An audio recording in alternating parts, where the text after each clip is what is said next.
मला ते खूप डोक्यात जातं ते आजा पिया तो हे प्यार दू गोरी बैया तो पे वार दू. आय डोंट थिंक की कोणीही बाई इन हर राईटफुल सेन्सेस तिला असं वाटेल करावं असं, टू बी ऑनेस्ट. आमच्याकडे पूर्ण वेळ बाई वगैरे असं कधीच नव्हतं. धुणं भांड्याला कोणतरी यायचं, मग ते आजीकडे असू दे, आईकडे असू दे, बाबांकडे असू दे, सगळं काम करायचे. म्हणजे मला एकदा आठवतंय, आई कुठला तरी अवॉर्ड घेऊन मी गेलेले तिच्याबरोबर अवॉर्ड फंक्शनला. तो अवॉर्ड घेऊन मी आलो घरी आणि लाईट गेलेले आणि जी बाई संध्याकाळी येणार होती ती नव्हती आली. त्यामुळे सिंकमध्ये हा एवढा पसारा होता. मेणबत्ती लावली आणि ते सगळं क्लिअर केलं पहिलं, कारण का सुचे ना. इवन रायटिंगमध्ये खूप ॲस्पायरिंग मुलं येतात जे कॉलेजेस, युनिव्हर्सिटीज बाहेर गावून शिकून वगैरे आलेले असतात. प्रत्येकाच्या पदरी एक हिट सिरियल किंवा हिट पिक्चर नाही येणार आहे. मी सुद्धा आता 2018 पासून आता 2024 माझ्या 2च गोष्टी बाहेर आल्यात, एक थप्पड एक स्कूप. बनायलाच वेळ लागतो. ब्रेकिंग बॅड मधला होता आय थिंक ब्रायन क्रॅन्स्टन होता, त्याचा मी एक इंटरव्ह्यू वाचलेला. तो म्हणालेला तुम्हाला जर परफॉर्मर व्हायचं असेल तर तुम्हाला तेवढा वेळ द्यायला लागतो की ते जेव्हा येईल समोरनं तुमच्याकडे तेव्हा you have to be completely ready to own it. लोकांना असं वाटतं की एक बाई जितक्या सेन्सिटिव्हली एखाद्या गोष्टीविषयी लिहू शकते किंवा फिमेल कॅरेक्टर्स लिहू शकते तितकं कदाचित पुरुषांना येणार नाही. पण हे खरं आहे का? नमस्कार, मी मुग्धा गोडबोले. आर पार वुमन की बात मध्ये पुन्हा एकदा तुम्हा सगळ्यांचं मनपूर्वक स्वागत. आज आपल्याकडे एक अशी व्यक्ती आली आहे जिची आपल्याला सगळ्यांना बऱ्यापैकी माहिती आहे, जिला आपण ओळखतो, पण जिच्या कामाविषयी आपल्याला खूप कमी माहिती आहे, जिच्याबद्दल आपण फारसं काही जाणत नाही. मृण्मयी लागू वायकूळ. हाय हाय मृण्मयी. रीमा लागू आणि विवेक लागू यांची मुलगी, आणि ह्या पलीकडे गेली अनेक वर्ष एकाहून एक उत्कृष्ट सिनेमे, वेब सिरीज लिहिलेली उत्तम लेखिका, दिग्दर्शिका आणि माझी खूप जुनी मैत्रीण, जिला मी खूप दिवसांनी भेटते आहे. हो, खूप वर्षांनी. आणि मृण्मयी, पुन्हा एकदा कधीच तुला मी कुठेच असं फार इंटरव्ह्यूज वगैरे देताना बघितलं नव्हतं, गप्पा मारताना बघितलं नव्हतं, त्यामुळे तू येशीलच याची मला अजिबात खात्री नव्हती. नाही, तू आलीस. पण तू विचारला म्हणलं वी हॅव टू डू दिस. ते बऱ्याचदा कोण समोर आहे त्याच्यावर असतं अवलंबून. पण आपण खूपच वर्षात भेटलो नाहीयो त्याच्यामुळे. पण जेव्हा होतो एकत्र एक तो पिक्चर गेलेला तेव्हा धमाल आलेली. So I know. त्या एकमेव ओळखीच्या आधारावरती मी तुला घाबरत मेसेज पाठवला. आपण रूममेट्स होतो ना त्याच्यात, आणि आपण 15 दिवस सोलापूरला प्रचंड उकाड्यात, त्यामुळे we were bound to become close. त्याच्यात आपण फक्त कलिंगड खात होतो. इनफॅक्ट त्याच दिवसांच्या आठवणीत एक गोष्ट मला नेहमी तुझ्या बाबतीतली लक्षात राहते किंवा आठवते, जोच माझा पहिला प्रश्न आहे. तू माझ्या मनातल्या अनेक समजुती खोट्या ठरवल्यास. बापरे, काय समजुती होत्या? या दृष्टीने आणि चांगल्या अर्थाने मी म्हणते, मला नेहमी असं वाटायचं मृण्मयी की हॉस्टेलमध्ये राहणारी मुलं किंवा घराबाहेर राहणारी मुलं ह्यांना एकूण घराबद्दल फार ओढ नसते, त्यांना घरातल्या गोष्टी काही फारशा माहिती नसतात, येत नसतात. आणि तू एकदा कधीतरी अत्यंत कॅज्युअली मला सांगत होतीस की माझ्या घरची जी भांडी घासणारी बाई आहे ना, ती कशी भांडी घासते ते नाही ग, ते आपण कशी घासतो ना तसं तिला येत नाही. आपण काय करतो, आधी विसळतो, मग नंतर ती व्यवस्थित घासतो. आणि मी थक्क होऊन तुझ्याकडे बघत होते की तू आयुष्यभर हॉस्टेलमध्ये राहिलीस असं म्हणतेस, तर तुला भांडी कशी घासायची, इतकी बेसिक गोष्ट कशी काय येते? हे सगळं म्हणजे तुला सांगू का ऑनेस्टली, हॉस्टेल, बोर्डिंग स्कूल किंवा तुझं डे स्कूल ह्याचा काहीही संबंध नसतो. सगळं पेरेंट्स, अपब्रिंगिंग, आजी आजोबा, काका काकू, मामा मामी, हे सगळं ह्याच्यावर अवलंबून आहे. आणि आमच्याकडे पूर्ण वेळ बाई वगैरे असं कधीच नव्हतं. धुणं भांड्याला कोणतरी यायचं, मग ते आजीकडे असू दे, आईकडे असू दे, बाबांकडे असू दे, आणि सगळं काम करायचे. म्हणजे मला एकदा आठवतंय, आई कुठला तरी अवॉर्ड घेऊन मी गेलेले तिच्याबरोबर अवॉर्ड फंक्शनला. असाच कुठला तरी मोठा होता. तो अवॉर्ड घेऊन मी आलो घरी आणि लाईट गेलेले आणि जी बाई संध्याकाळी येणार होती ती नव्हती आली. त्यामुळे सिंकमध्ये हा एवढा पसारा होता. काही नाही, मेणबत्ती लावली आणि ते सगळं क्लिअर केलं पहिलं, कारण का सुचे ना त्याचे. त्यामुळे हे सगळं मी खूप रुटीनली बघितलंय घरी. त्यामुळे ते मी हॉस्टेलला होते म्हणून मी काहीतरी वेगळी असेल, घरचा इम्पॅक्ट कधीही जास्तच असतो. नो मॅटर तुम्ही कुठलं हॉस्टेलमध्ये असा किंवा नंतर तुम्ही युनिव्हर्सिटीजमध्ये कुठे बाहेरगावी जा किंवा नातेवाईकांकडे सपोज तुमचं लहानपण गेलं असेल, ह्याचा फारसा संबंध नसतो. तुमचे जे आई वडील आणि तुमचं जे इमिडिएट फॅमिली असते ती कशी वागते, you end up like that mostly. पण तू जे म्हणतेस की अपब्रिंगिंगवर या गोष्टी खूप अवलंबून असतात, तर मुळात तू जर घरापासून लांबच राहिलीस खूप लहानपणापासून, तर हे रिमोट अपब्रिंगिंग आहे ना सगळं, म्हणजे पत्रांच्या थ्रू म्हण म्हणजे आय कॅन हिअर यू की 8 वर्ष मी होते हॉस्टेलला, म्हणजे 3rd to 10th ती फॉर्मेटिव्ह इयर्स असतात असं आपण धरून चालूया. पण जेव्हा आम्ही सुट्टीला परत यायचो तेव्हाच एक हॉस्टेलच्या मुलांमध्ये ना अडॅप्टिव्ह गोष्ट खूप चांगली होते. ते नक्कीच हॉस्टेलचा भाग आहे.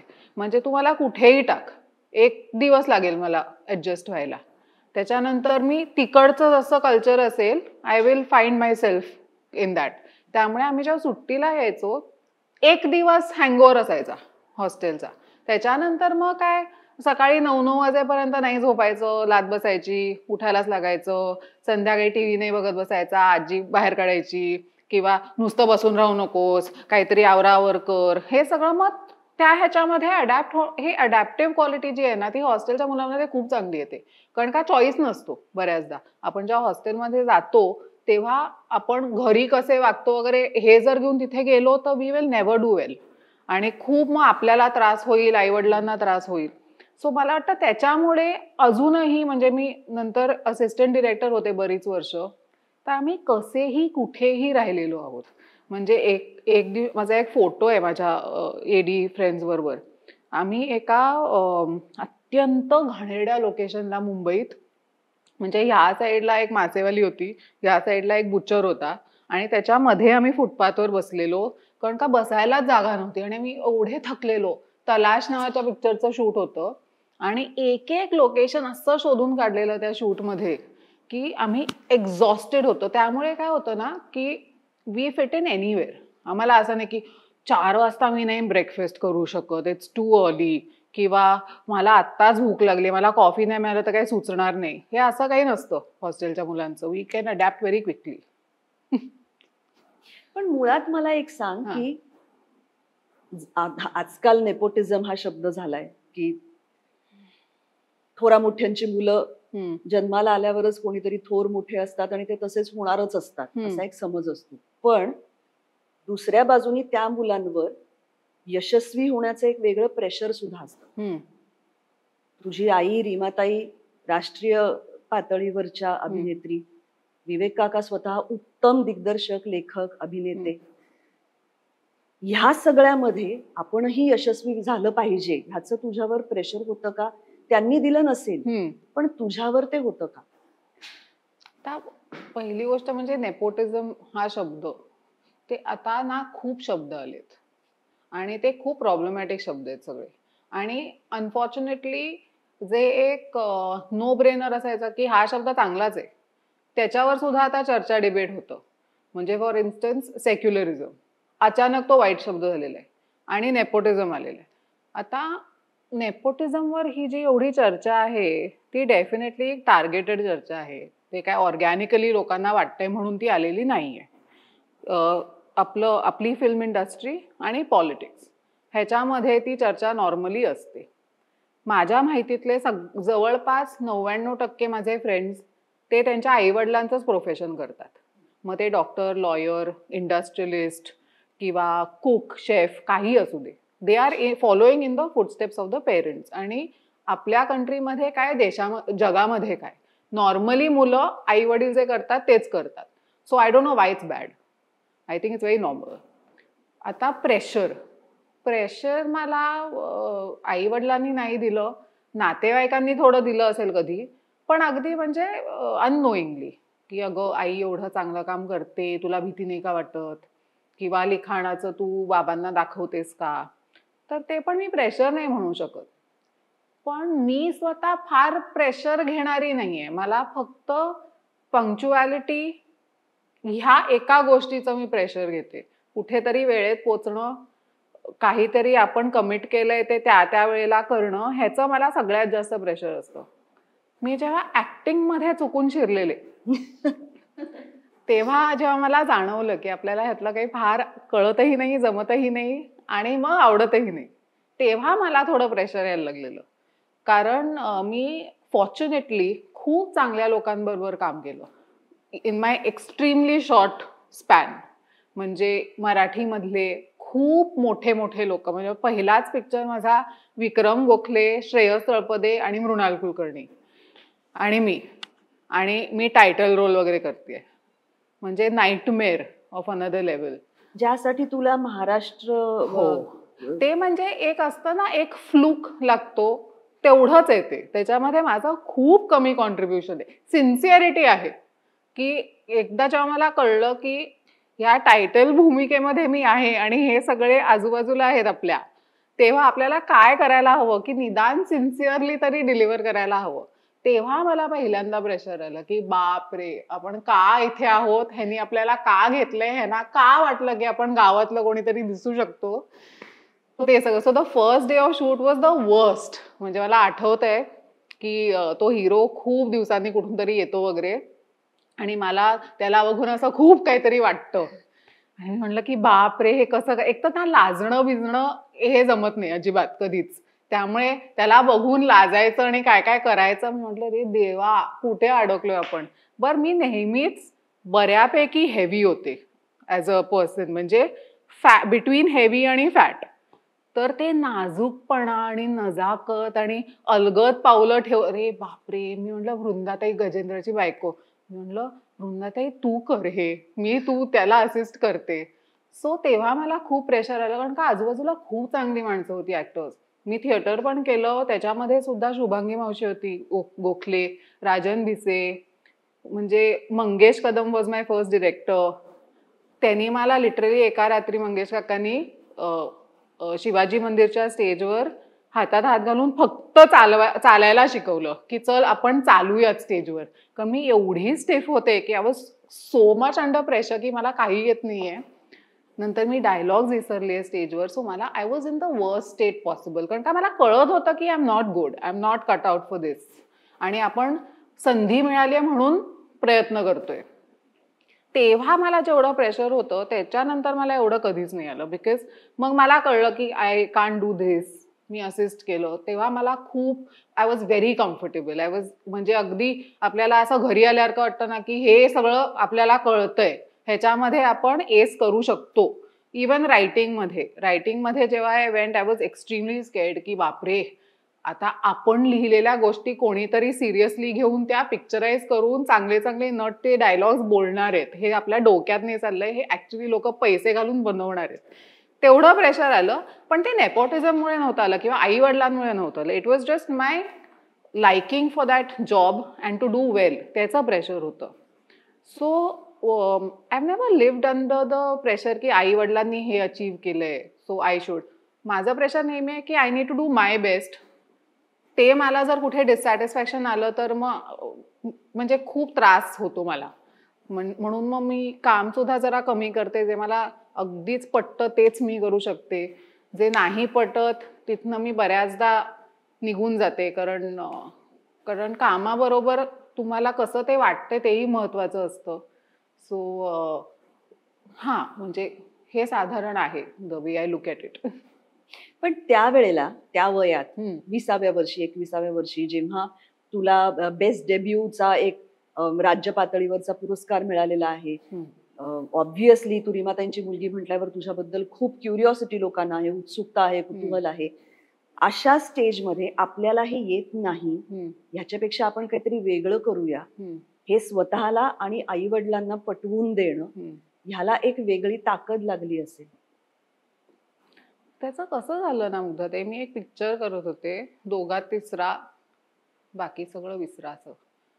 तर तो पिक्चर करता करता माझ्या लक्षात आलं की मी असे अजून 50 चित्रपट करेन, मिळतीलही, पण अजिबात आनंद होत नव्हता करताना काम. म्हणजे मला रोज उठून सेटवर जाऊन मेकअप करून बसायचं, ह्याचा एक ना, ज्यांना खरोखर ऍक्टर व्हायचं असेल ना, एक एक्साइटमेंट असते की आपण रोज जाणार, we are going to do a new scene, हे करणार ते करणार. हे मला कधीही वाटलं नव्हतं. म्हणजे माझी सकाळची पहाटेची शिफ्ट असेल तर मी खूप मला झोप पण नाही लागायची की हे जाऊन आता उद्या करायचंय आपल्याला. आणि मी बघत होते की त्या फिल्ममध्ये Makarand Anaspure, Prasad Oak, Tejaswini ji the second heroine, त्यांना खूप मजा यायची हे सगळं करताना. म्हणजे दे वर सो इझी की अरे हा झाला का सीन, चला करूयात. आणि दे वर सो रिलॅक्स्ड. मी म्हणलं की मी हे I will never be like this, की I will never enjoy it. मग मी आईला सांगितलं. त्याच्या आधी आम्ही ना गोड गुलाबी नावाचं नाटक करत होतो आणि मी आणि मोहन काका एकत्र होतो. म्हणजे काहीही चाललेलं तेव्हा. मी मोहन काकांच्या ऑपोजिट, आई त्या नाटकात, म्हणजे काही म्हणजे रिडिक्युलस ऑपॉर्च्युनिटीज आय हॅड. तर तेव्हा आम्ही कुठेतरी असं वाशिमला वगैरे कुठेतरी होतो आणि तो शो होता रात्रीचा. तिथे कसं उशिरा असतात ना, तुला माहितीच आहे, सगळे जेवून वगैरे येतात बघायला नाटक. तर मी अशी बसलेली की अरे देवा आता सुरू होईल. आणि मी आईला विचारलं की तू हे रोज कसं करू शकतेस, तोच प्रयोग रोज उठवून करायचा. मग तिने असा ना खूप मोठा पॉज घेतला. ती म्हणाली की तुला हा प्रश्न पडतोय याचा अर्थ तू जरा विचार कर, तुला हे करायचंय की नाही. त्यामुळे त्यांना सुद्धा कळत होतं ओव्हरऑल माझ्या बिहेवियरनी, माझ्या लेवल ऑफ एनर्जी, त्यांनी कळत होतं की काय होतंय इथे. बरं, बाबा वॉज नेव्हर कन्व्हिन्स्ड की मला ऍक्टिंग आवडेल. ही वॉज कन्व्हिन्स की मी प्रयत्न केला तर आय डू वेल.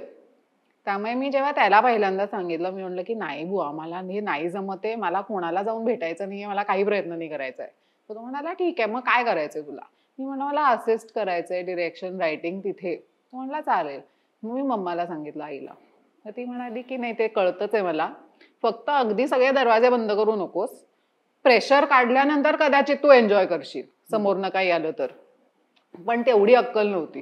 त्यामुळे मी एकदम तो असा दरवाजा बंदच केला आणि म्हटलं की हे संपलं आता हे. त्यामुळे तेव्हा मला मग नंतर कॉल्स येत होते तरी सुद्धा, कारण का तो पिक्चर बऱ्यापैकी हिट झालेला. पण मी नाही नाही नाही नाहीच म्हणत होते. मी इनफॅक्ट इव्हन केदार शिंदेचा केलेला तेव्हा विथ भरत जाधव, म्हणजे लिटरली सगळे झालेले 5 पिक्चरमध्ये. सो पण मी स्टेज आय ऑलवेज एन्जॉयड. कुठले कुठले 5 सिनेमे केले? अगं तेव्हा केदार, मुक्काम पोस्ट लंडन, त्याच्यामध्ये भरत आणि मोहन काका होते. परत नंतर हा दोघात तिसरा कांचन अधिकारीने डिरेक्ट केलेला विथ मकरन आणि प्रसाद. आणि आणखीन महेश मांजरेकरांबरोबर ऑल द बेस्टचा रिमेक केलेला, तो बायलिंग्वेल केलेला, तो आला नाही कधी, पण त्याच्यामध्ये सुद्धा महेश काका वॉज द डिरेक्टर. म्हणजे अरे बापरे ना, मी तर इथे तर फुल एक्सपोज होणार, हा मला सांगणार तुला काही कळत नाही, हे रिकास्ट करा. त्यामुळे आणि एक हिंदी केलेला मी आणि एक आपला. तर त्याच्यामध्ये माझं, आणि नाटकामध्ये सुद्धा मी माझं घर केलेलं तेव्हा विथ शुभांगी मावशी आणि हे सगळे, आणि मग गोड गुलाबी. सो टीम्स एकदम अशा भक्कम होत्या ग. आणि मला सतत मी वीकेस्ट लिंक वाटायचे त्याच्यात की मी पाडणार हे सगळं, उद्या आमचा प्रयोग पडणार, हा पिक्चर फ्लॉप जाणार आणि लोक म्हणणार हिला बदला.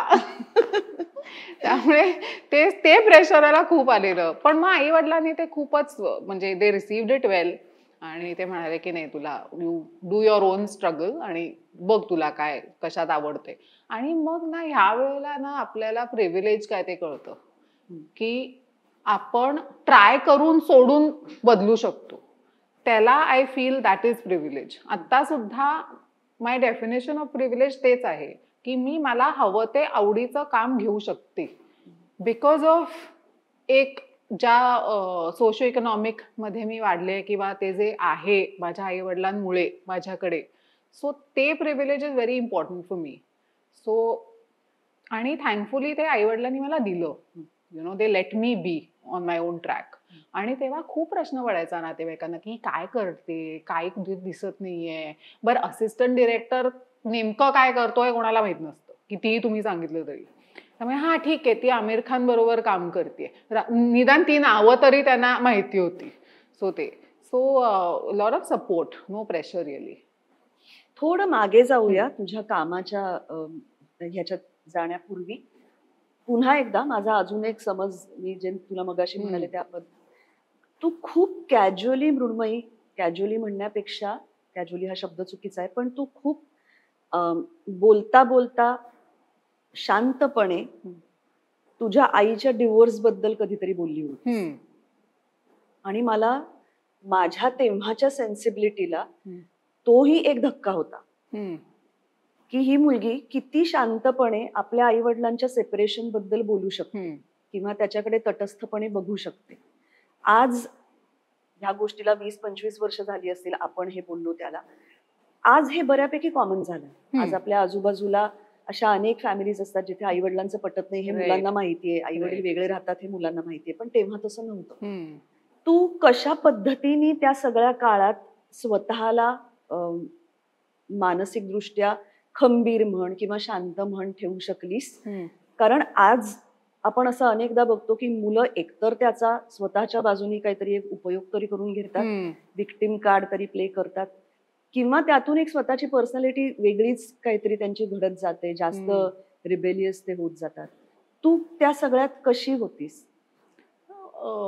पहिली गोष्ट ना, मी माझ्या आईवडील जेव्हा एकत्र होते तेव्हाच जे काही मेमरीज आहेत ना त्याच्यामध्ये मी खूप लहान होते तेव्हा. म्हणजे मला वाटतं मी पहिलीत असताना वगैरे ते सेपरेट झाले किंवा त्याच्या आधीच ऍक्च्युली सिनियर KG टाइप्स. त्यामुळे त्या ज्या मेमरीज आहेत ना त्या ना दोन टोकाच्या आहेत. एक प्रचंड आनंद आणि हसणं आणि पिकनिक्स आणि त्यांचे सगळे थिएटर आणि फिल्मचे लोक घरी आलेले, आणि दुसरं म्हणजे प्रचंड तणाव. ह्याच्यामधलं नॉर्मल मेमरीज काही नाही आहेत की एक बाबा संध्याकाळी 7 वाजता बाबा घरी आला किंवा सकाळी आम्ही ब्रेकफास्ट नंतर तो ऑफिसला गेला, ही कामाला गेली. अशा नॉर्मल स्पेक्ट्रम मधल्या फार नाही आहेत. दोन्ही ऑपोजिट एंडच्या आहेत. आणि त्याच्यानंतर जास्त करून त्या हॅपी मेमरीज लक्षात राहतात, पण तो तणावाचा feeling you can recognise all your life. की ते फिलिंग तुम्हाला खूप सुरुवातीला आलेलं असतं, त्यामुळे तुम्ही खूप फॅमिलियर असता. स्ट्रेस, टेन्शन हे आपण नॉर्मलाइज करायला लागतो की हा हे तर असतंच विथ दिस यु नो.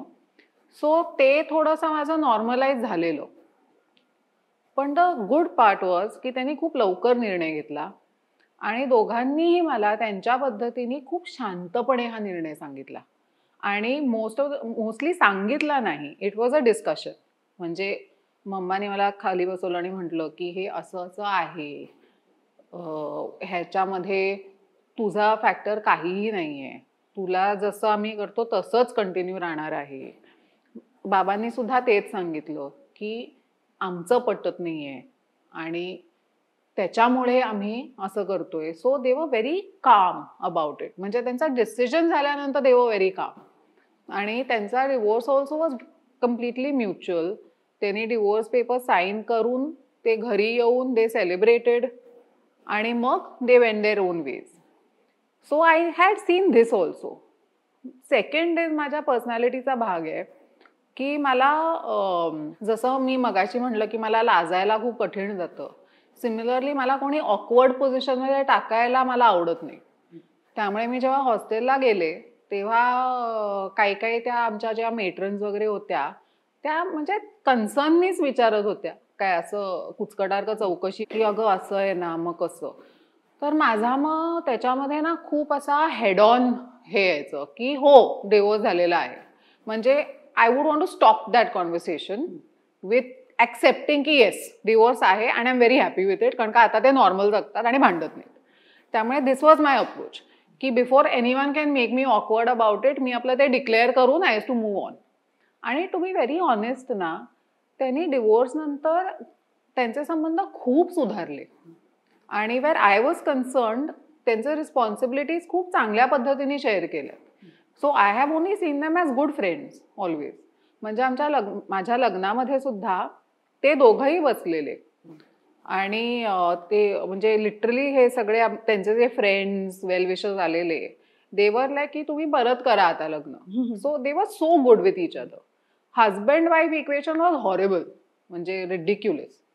त्यामुळे मला ना डिवोर्सचा एवढा असा पर्सनली स्पीकिंग एवढा नाही त्रास झालेला. त्यांनी खूप चांगल्या पद्धतीने ते हँडल केलं. माझ्या ऐकता ना ते एकमेकांबद्दल ना काही बोलायचं नाही मला, नथिंग बॅड की हा असाच आहे की त्यांनी असं केलं माझ्या आयुष्याचं हे केलं ते केलं, नथिंग ऑफ दॅट सॉर्ट. हे खूप महत्वाचं आहे. आणि ती डिसेन्सी दोघांनीही ठेवली. इनफॅक्ट एकमेकांबद्दल चांगलंच सांगायचे. जेव्हा मी कंप्लेन करायचे की मम्मा अशी करते किंवा ह्यानी असं केलं वगैरे, तर इट्स लाईक की ते काळजीपोटी केलंय ना. सो ते खूप नॉर्मल होतं. म्हणून मला पर्सनली डिवोर्स किंवा आणि म्हणजे डिवोर्स एक स्टिग्मा आहे, हॉस्टेल दुसरा स्टिग्मा आहे. त्याच्यावरनं मला जास्त त्रास झालाय की अगं हॉस्टेलला ठेवलं तुला, अरे अप्रे मग तुला आठवण नाही आहे, त्यांना नाही आठवण येत, ह्याचा खूप इरिटेशन आहे. म्हणजे डिवोर्स एक वेळ त्यांनी ऍक्सेप्ट केला असेल लोकांनी, पण हॉस्टेलला राहते ही इतके लांब, कसोटी करते, आजी पण ओके म्हणते वगैरे, ह्याचा जरा जास्त इरिटेट. पण again in my abrasive head on way म्हणलं हो मला खूप आवडतं तिकडे, खूप मला मजा येते, मला एवढं एवढं सगळं करायला मिळतं. तुमच्या मुलांना मिळतं काही करायला? त्यामुळे मग I used to like turn the tables. That became my nature because of that. तू मला असं एकदा म्हणाली होतीस की पहिल्या दिवशी आम्ही जेव्हा सुट्टीनंतर हॉस्टेलमध्ये जातो तेव्हा पहिल्या दिवशी पत्र एक खूप मोठं असतं, 5व्या दिवशी असं होतं की आता काय लिहायचं परत. खरंय. म्हणजे मी आता पण वाचते, माझ्या भाचीला वाचून दाखवत होते की मी बघ काय काय लिहायचे तेव्हा. तर तेव्हा लिटरली मी पत्रात लिहिलेलं की मला आणखीन काही सुचत नाही आता, मी ठीक आहे, तू बरी आहेस ना, बाय. पण एक तू मला सांग, म्हणजे आपण वुमन की बात मध्ये बोलतो आहोत म्हणून मला स्पेसिफिकली असं विचारावं असं वाटतं की रीमाताई मोठ्याच अभिनेत्री होत्या आणि मला तरी पर्सनली नेहमीच असं वाटतं की त्यांच्यासारखं दुसरं कोणीच नव्हतं. पण ह्या सगळ्या बरोबर एक बॅगेज सुद्धा येतं. एवढ्या मोठ्या प्रमाणात काम करणाऱ्या अभिनेत्री, मग अशा अनेक गोष्टी बाहेरच्या जगामध्ये त्यांच्याविषयी आपल्याला ऐकू येतात ज्या कदाचित फॅमिली स्ट्रक्चर मध्ये ऑकवर्ड करणाऱ्या असतात, जसं तू म्हणालीस तसं, किंवा कॉन्ट्रोवर्सीज काहीतरी असतात, कधीतरी कुठेतरी काहीतरी घडलेले प्रसंग असतात जे आज तुला एवढ्या वर्षानंतर सुद्धा अनकम्फर्टेबल करत असतील. तेव्हा त्या वयात तू ह्या सगळ्याकडे कसं बघत होतीस आणि मुलगी म्हणून पुन्हा एकदा तुझ्या पर्सनॅलिटीमध्ये त्यामुळे काय फरक पडत होता? मी हे असं वागणारच नाही, मला ही इंडस्ट्रीच नको, असं कधी वाटलं का की ह्या सगळ्यापासून मी लांबच जाते? नाही, ऍक्च्युली कसं झालं, मी हॉस्टेलला असल्यामुळे ना इतकं मी टचमध्ये नव्हते की पेपरमध्ये काय येतंय किंवा मॅगझिनमध्ये काय येतंय. सो मी बऱ्यापैकी सिक्लुडेड होते, इन अ व्हेरी शेल्टर्ड. म्हणजे लोकांना असं वाटतं की हॉस्टेलला गेली म्हणजे शेल्टर्ड लाईफ नाही. In fact it's the other way round. आम्ही खूप डिसिप्लिन आणि खूप रुटीनमध्ये वाढतो तिथे. सो हे सगळं ना तिथे नाही पोचायचं. आणि आमच्या टीचर्स वगैरे खूप सेन्सिटिव्ह होत्या. जर त्यांच्या वाचण्यात काही आलं, they would not gossip about it. म्हणजे असं आपण बघतो ना कधी कधी की मेट्रन्स टीचर्स मुद्दाम जरा डिवचून वगैरे, असं काही नव्हतं. खूप त्या सगळ्यांना माहिती होतं की हिची आई कोण आहे, ह्यांचा डिवोर्स झालाय. आणि त्यांना खूप अप्रूप वाटायचं की ते दोघंही यायचे मला भेटायला की अजून सुद्धा वगैरे. आणि माझे बाबा खूप सुंदर पत्र लिहायचे, लांब लचक पत्र असायची. तेव्हा आम्ही एका वयापर्यंत टीचर्स ती वाचून मग आम्हाला द्यायच्या. कारण कधी कधी ना पालक काहीतरी अनफिल्टर्ड काहीतरी लिहायचे की ज्याने मुलांना त्रास होऊ शकतो, किंवा अशी कुठली तरी बातमी असेल की ज्याने मुलांना त्रास.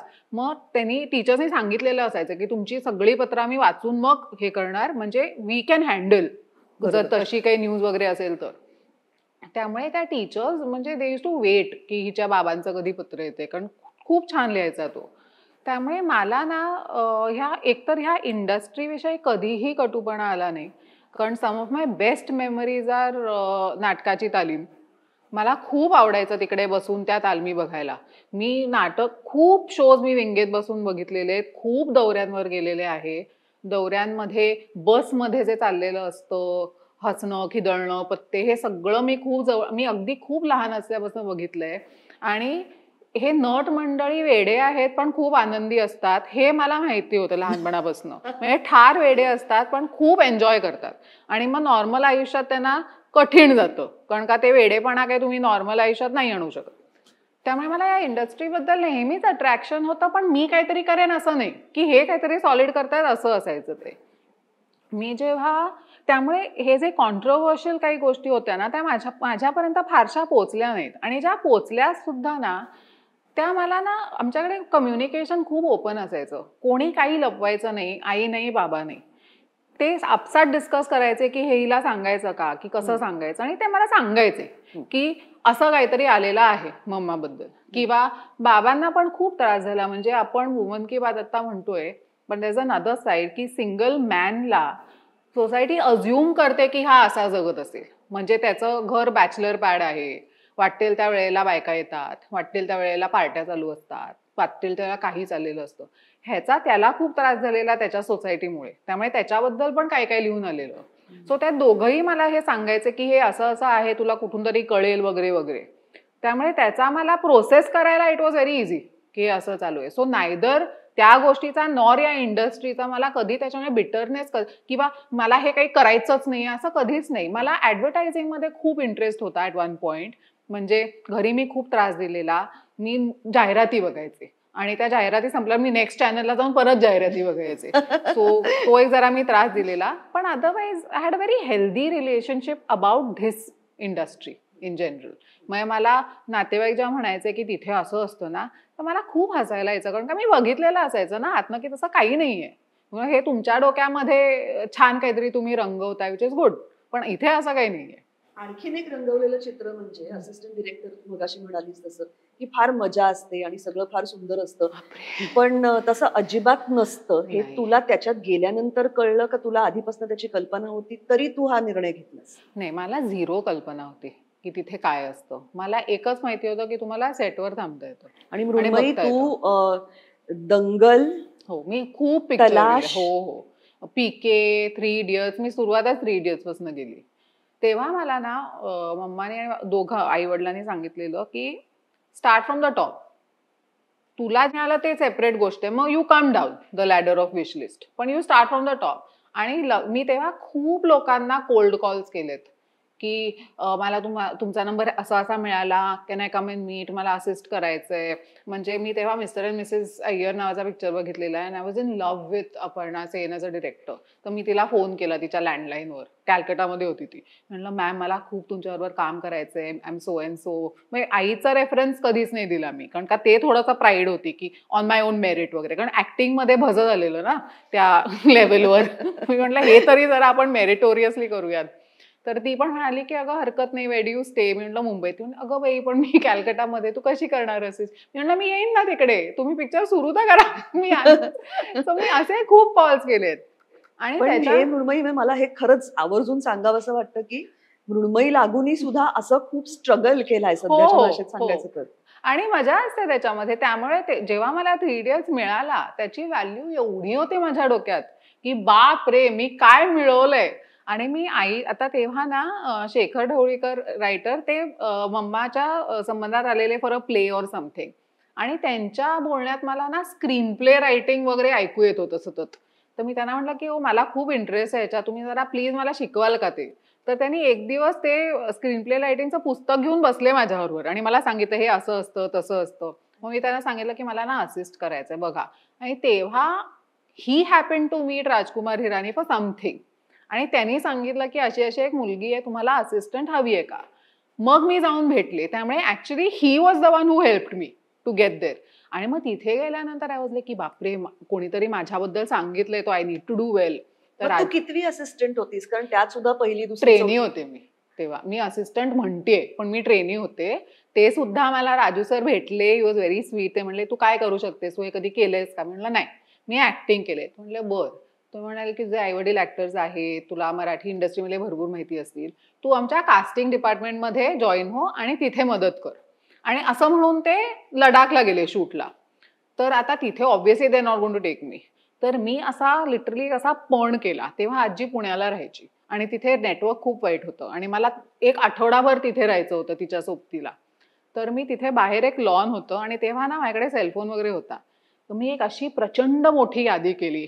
बाबांना कामाला लावलं, आईला कामाला लावलं, सगळ्यांना कामाला, की तुमचे जे कोण हे कॅरेक्टर आहे ह्याच्या सुटेबल 10 नावं आणि नंबर द्या मला. मग मी म्हणजे त्यांच्या प्रिव्हिलेजचा हा असा वापर करून घेतला अगदी शेमलेसली. आणि ते सगळे नंबर मिळवून त्या लॉनवर बसून जिकडे नेटवर्क आहे तिकडे सगळ्या ऍक्टर्सशी बोलले. भरपूर ऑडिशन्स लाईन अप केल्या आणि त्यातनं 2-3 लोक कास्ट झाले. सो आय वॉज लाईक की हा काहीतरी मी करून दाखवलं. मग राजू सर म्हणाले की आता तू सेटवर यायला सुरू कर. आणि त्या फिल्मवर माझा जो आता नवरा आहे तो फर्स्ट एडी होता त्याच्यावर. Vinay he was the first AD. He was also. आणि सगळे ना खूप छान होते त्या टीममध्ये. म्हणजे ते वर व्हेरी एनकरेजिंग आणि हेल्पफुल. त्यांनी बघितलं की ही धडपडते खूप आणि प्रयत्न करायचा आहे. So they were all very. म्हणजे राजेश माबुसकर असोसिएट डिरेक्टर होते.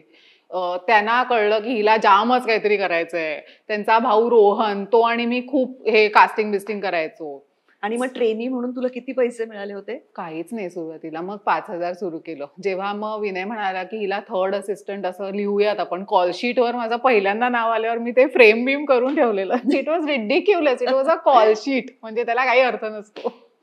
पण म्हणजे पहिल्यांदा मला वाटतं पहिला 2-3 दिवस तर मी सेटवर पण नव्हते. मी कुठेतरी प्रचंड लांब ज्युनियर आर्टिस्ट बरोबर होते. जेव्हा मला वॉकीवरनं सांगायचे, की आता घेऊन ये त्यांना. मग मी घेऊन यायचे त्यांना. पण वॉकी कसा वापरतात काय, माझा खूप गोंधळ उडायचा. मी ते बटन नाही दाबायचे. कानात कोण बोलायला लागल्यावर मी समोर ऍक्टर बरोबर उभी आहे, मी एकदम ब्लँक व्हायचे. ते म्हणजे काय हॅलो, म्हटलं एक मिनिटं काहीतरी बोलतंय कोणतरी. सो हे सगळं नॅव्हिगेट करत, पण आय वॉज सो इंटरेस्टेड आणि मला ते एवढं हवं होतं ना, की मला ते किती कठीण आहे असं नंतर नंतर कळायला लागलं. तोपर्यंत काही असं हे नव्हतं की बापरे. म्हणजे मी खूप उत्साहाने 5 वाजता वगैरे उठून कॉल टाइमला जायचे. म्हणजे कोणी विचारलं की उद्या जरा 300 लोक आहेत रेडी करायला, तर तू येऊ शकशील का 3:30ला चेंबूरला? हो, वाय नॉट. तर ते असं, आणि कधीही गाडी घेऊन जा किंवा असं काही नाही. Local transport. अंधेरीतनं कोण येणार आहे? अच्छा, तू बोरिवलीत नाहीस ना, मी जरा तुझ्याबरोबर येते. It's too early. So I was enjoying every bit. आणि आई वडिलांना ते अगदी दिसत होतं की हिला मिळालंय फायनली वेअर शी बिलॉंग्स, तिचा ट्राईब. मग त्याच्यात मी खूप चांगले चांगले मला पिक्चर्स मिळत गेले. ऑफकोर्स मग मी रिस्पॉन्सिबिलिटी जास्त घेतली फ्रॉम अ ट्रेनी टू, कारण तेव्हा I was not very answerable. म्हणजे असं मी काही चूक केली. जास्त रिस्पॉन्सिबिलिटी म्हणजे काय काय करायचीस तू? आता ट्रेनी म्हणून no one is going to hold your neck, कारण का after all your under somebody. बरोबर. पण मग विनय जरा ओरडायचा मला. तो म्हणायचा की तू अशी मागे लपून नको राहूस, you be here so I can give you work. तर ते थोडा भिडसापणा होता की आपण चुकू, आपल्याला माहित नाही. मग नेक्स्ट पिक्चर पासून मी जरा एडी, हायर एडी पोझिशनला, की जिकडे एक प्रॉपर रिस्पॉन्सिबिलिटी तुझ्यावर असते की म्हणजे एखादा पीके नाही. Next film was we are family, Dharma बरोबर गेलेला. तर त्याच्यामध्ये the actor doesn't turn up, it's your neck on the line. So all of that coordination. मग त्याच्यामध्ये मग मी कंटिन्युटी, स्क्रिप्ट सुपरवायझिंग ते सगळं केलं. एक कळत होतं की आपल्याला फर्स्ट एडी नाही जमणार. It's too many people, too much coordination. आणि त्याच्यातच थोडं थोडं कळू लागलं की मोर दॅन डिरेक्शन, इन्क्लिनेशन जरा रायटिंगकडे जातंय आपलं.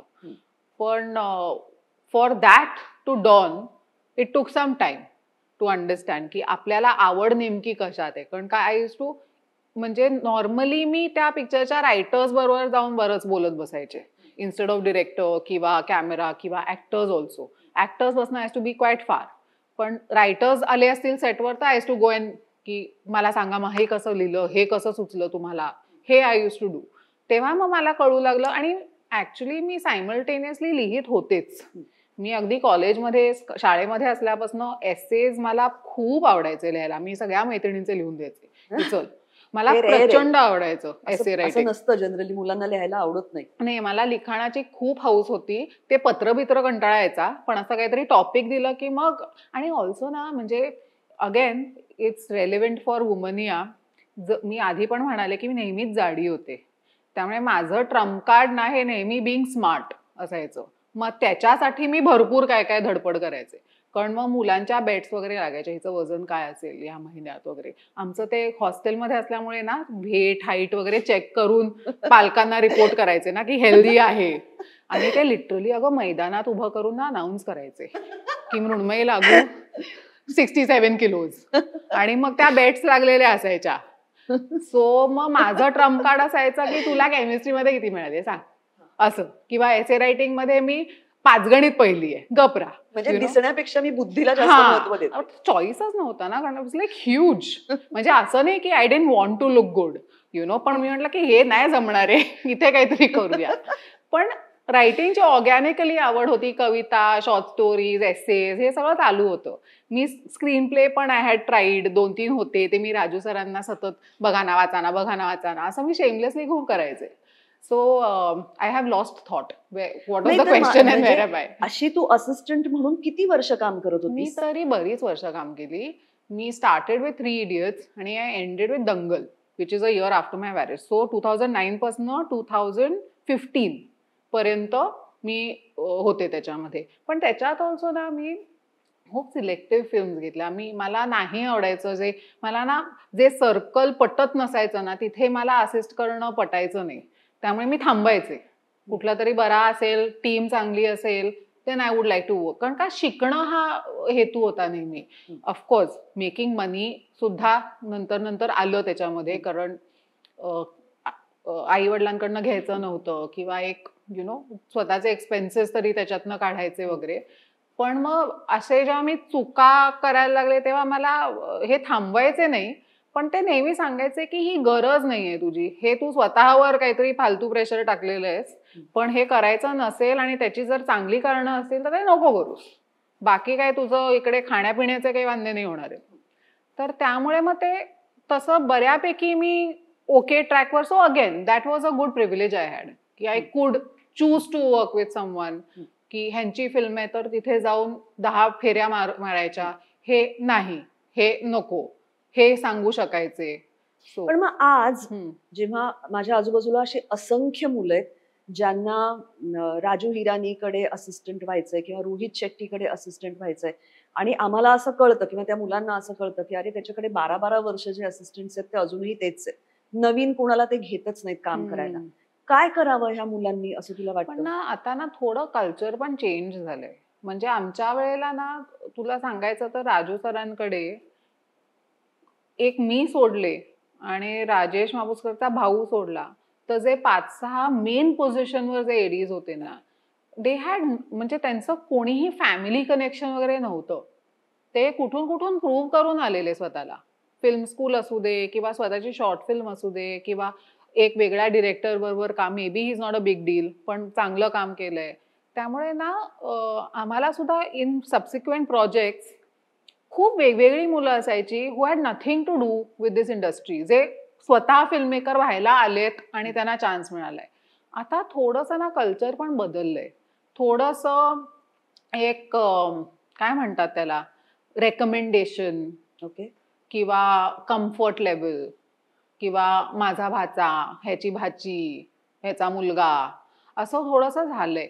आणि कसं असतं ना, मला नंतर पण लक्षात आलं की डिरेक्टरचा ना प्रचंड डिमांडिंग जॉब असतो, खूप, म्हणजे नेहमीच होता आणि आत्ताच्या या ह्याच्यामध्ये इट इज व्हेरी डिफिकल्ट. कारण का खूप मोठा भाग त्याचा पीपल मॅनेजमेंट झालेला आहे आता.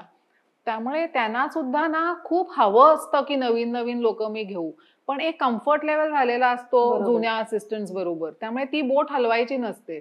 पण राजू सर काय, रोहित शेट्टी काय, त्यांना द्यायचा असतात चान्सेस की ये नवीन आहे. आणि हे डिसिजन्स आहेत ना ऍक्च्युली ते डिरेक्टर नाही घेत.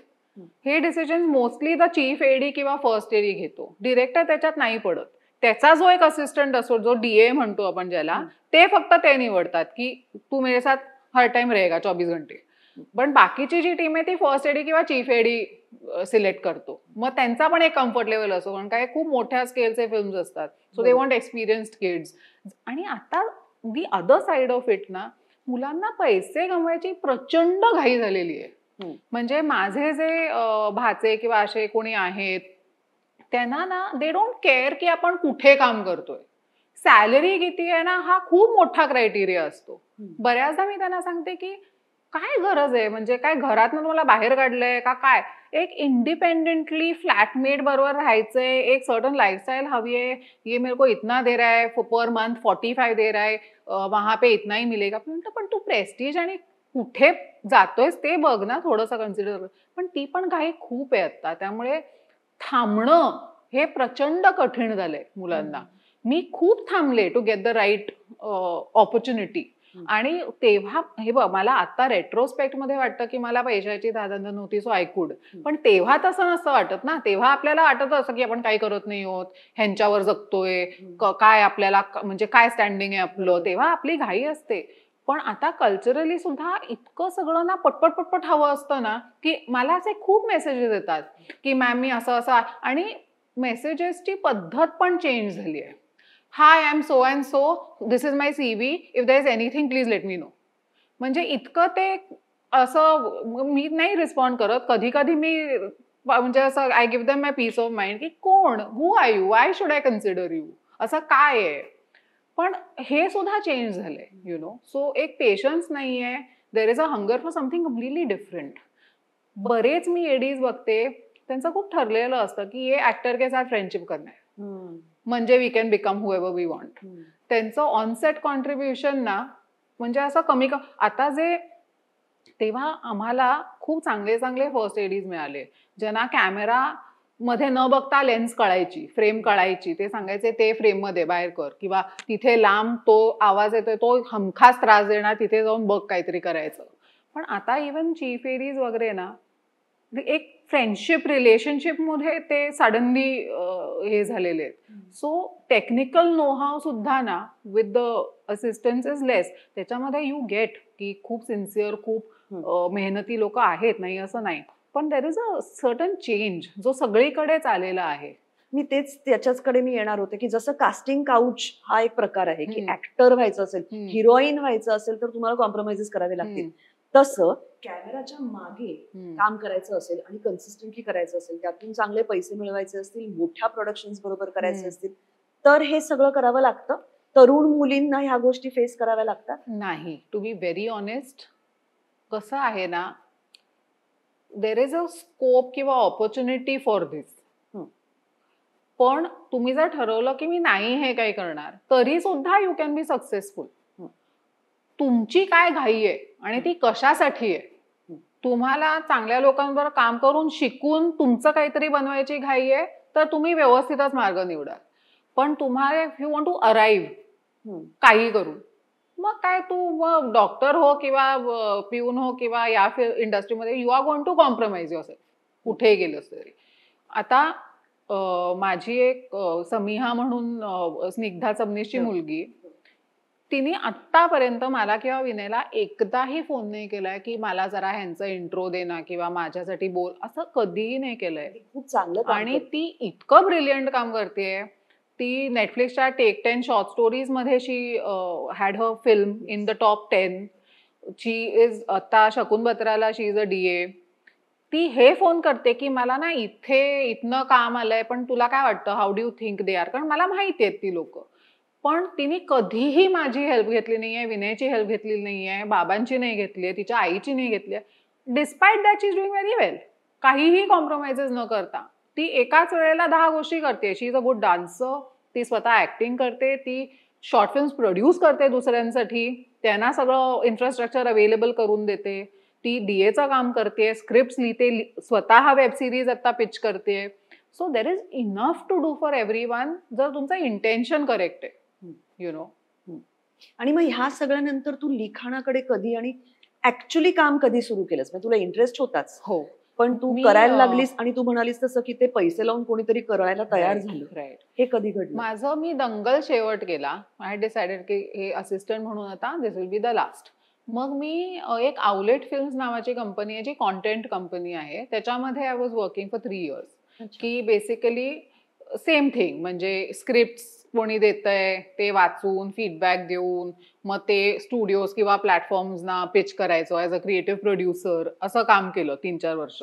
एक मिनिट, माझ्या समजुतीसाठी म्हणून सांग की अशा कंपनीज असतात की ज्या स्क्रिप्ट लोकांकडनं घेतात, त्या स्क्रीन करतात, म्हणजे त्याच्यात ती काय करणं योग्य आहे, त्याच्यामध्ये काय बदल करायला पाहिजे, अशा पद्धतीने तुम्ही त्या लेखकांशी चर्चा करता आणि मग प्रोड्युसर्स पर्यंत त्या घेऊन जाता. सो ह्याचा जो the founder is Manish Hariprasad, जो UTV स्पॉट बॉय नावाची एक वेगळी सेगमेंट होती ज्यांनी खूप मस्त मस्त पिक्चर केले अंडर UTV, त्याच्यात होता. आणि then he was Red Chillies मध्ये CEO होता for a couple of years. त्यांनी स्वतः हे सुरू केलेलं. He wanted to do something on his own. तर मी त्याच्या टीमची एक भाग होते आणि द आयडिया वॉज की आपण आपलं पण डेव्हलप करूयात, आपण पण काही स्क्रिप्ट डेव्हलप करूयात विथ रायटर्स की जे आपण घेऊन जाऊ शकतो ऍक्टर्सकडे किंवा प्रोड्युसर्सकडे, आणि बाहेरनं ज्यांचे आहेत ते सुद्धा आपल्याकडे येऊन देऊ शकतात की आम्हाला हे, आणि जर आपल्या ह्याच्यात बसलं ते तर we will help them also. तर ते मी बराच 3-4 वर्ष करत होते. पण तिथेच मला कळलं की इतर रायटर्सकडनं लिहून घेण्यापेक्षा मीच स्वतः लिहून मला ते आवडायचं. मग मी त्याला सांगितलं, मी म्हटलं की हे बघ, मला आता ना मला स्वतःला लिहायचं आणि अनेक वर्ष लिहायचंय, पण मला हा प्लॅन B जो आहे ना तो मला प्लॅन A करायचा आहे आता, की इफ आय हॅव नथिंग मग मी लिहीन, कारण का मग ते प्रेशर आहे की बाबा आपण हा जॉब सोडून आता काहीतरी करायला हवं. आणि ॲट द सेम टाइम मला नेटफ्लिक्सकडनं आय वॉज गेटिंग इंटरव्ह्यूड, काहीतरी त्यांचं क्रिएटिव्ह कोऑर्डिनेटर असं काहीतरी जॉब होता. तर म्हणजे त्यांनाच थँक्यू म्हणायला पाहिजे की त्यांनी रिजेक्ट केलं मला. कारण का नाहीतर मी अनुभव सिन्हांना तेव्हा भेटलेले while I was quitting this job, आणि ते म्हणालेले की अशी अशी एक स्टोरी आहे आणि I am looking for a girl to write it. कुठली स्टोरी? थप्पडची. तर मी म्हटलं की ती आयडिया सॉलिडच होती, I was very on board, पण भीती की बापरे आपण हा पिक्चर लिहिणार, हे डिरेक्ट करणार आणि तापसी वगैरे त्याच्यात काम करणार, तर कशाला हवंय, नेटफ्लिक्सचा जॉब घेऊ आणि तिकडे सेट होऊ. मग त्यांनी रिफ्यूज केलं मला. ते म्हणाले की तू प्रोड्यूस नाही करू शकणार, तू लिही वगैरे. तर मी म्हटलं अरे बापरे, हा तर जॉब सोडला, आता हेच आहे समोर, त्यामुळे इथेच जाऊन काहीतरी करूयात. आणि थँकफुली ते तसं झालं. म्हणजे ह्याच्यात माझं काहीही करेज किंवा क्रेडिट नाहीये. मला नेटफ्लिक्सने रिफ्यूज केलं, मी हा जॉब सोडला फॉर रायटिंग आणि मला तेच करायला लागलं. तसं ते घडून आलं पटकन. आणि ह्याच्यामध्ये प्रचंड लक फॅक्टर आहे जे डिस्काउंट नाही करू शकत आपण. कारण खूप जण ठरवतात की आता रायटिंग करायचंय आणि त्यांचं काहीही पहिलं बनायला ना खूप वेळ लागतो. हो खरंय. आणि मी ते ठरवल्या क्षणी एक अशी ऑपॉर्च्युनिटी आली की जो डिरेक्टर, त्याची पुढचीच फिल्म आहे, तारखा घेतलेल्या आहेत, ब्लॉक केलेला आहे, त्यामुळे जॅन ते जून आम्हाला ड्राफ्ट लिहून ऑगस्टमध्ये शूट सुरू आणि by the next year Feb release. हे होत नाही अजिबात. आणि I got very lucky timing wise. आणि इव्हेंच्युअली तो वेल अप्रिशिएट झाला, हे सगळं त्याचं मग आम्ही काम केलं वगैरे, all that is the thing. पण ह्याचं टायमिंग आणि luck factor you can't discount. पण त्यानंतर आपण लॉकडाऊनमध्ये गेलो. So if I had not had this release, माझा struggle period would have increase significantly. पण थप्पड म्हण किंवा स्कूप म्हण, तू कॉन्शियसली वुमन ओरिएंटेड गोष्टी अशा निवडतेस किंवा तुला त्या करायला आवडतात का? असं होतंय? असं होतंय. कारण थप्पडचं तसं झालं, he wanted a female writer. त्यामुळे मी म्हटलं की आता आपल्याकडे तर काय फार चॉईस नाहीये, बरं गोष्ट पण छान वाटते, तर चॅलेंजिंग आहे ह्याच्यावर अख्खा पिक्चर करणं. आणि स्कूपचं झालं कारण हंसल सरांनी थप्पड बघितलेला आणि हे लव्ड इट.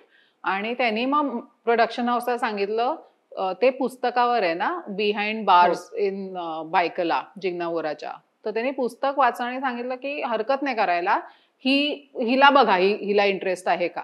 मग ते माझ्याकडे आले आणि तेव्हा सेम थिंग की पुस्तक was interesting, character was interesting, Hansal sir होते, मॅचबॉक्स बरोबर मला खूप काम करायचं होतं कारण Shriram Raghavan I am like a huge fan. त्यामुळे मी त्यांना तेव्हा खूप भेटलेले की करा करा, आता तेच येतात म्हणल्यावर मी म्हटलं की काय विचार करण्यासारखं काहीच नाहीये. सो ते तसं झालं. आणि त्यानंतर मग जरा फिमेल लीड्स असल्यामुळे लॉजिकली तसे जास्त येतात माझ्याकडे. असं थोडं होतं. लोकांना असं वाटतं की एक बाई जितक्या सेन्सिटिव्हली एखाद्या गोष्टीविषयी लिहू शकते किंवा फिमेल कॅरेक्टर्स लिहू शकते, तितकं कदाचित पुरुषांना येणार नाही. पण हे खरं आहे का? माझ्या अनुभवात it depends on the people. म्हणजे आता अनुभव सरांबरोबर तसा नव्हता माझा एक्सपिरियन्स. त्यांचं जी गेज आहे फिमेल, ती खूप वेल इन्फॉर्म्ड आहे.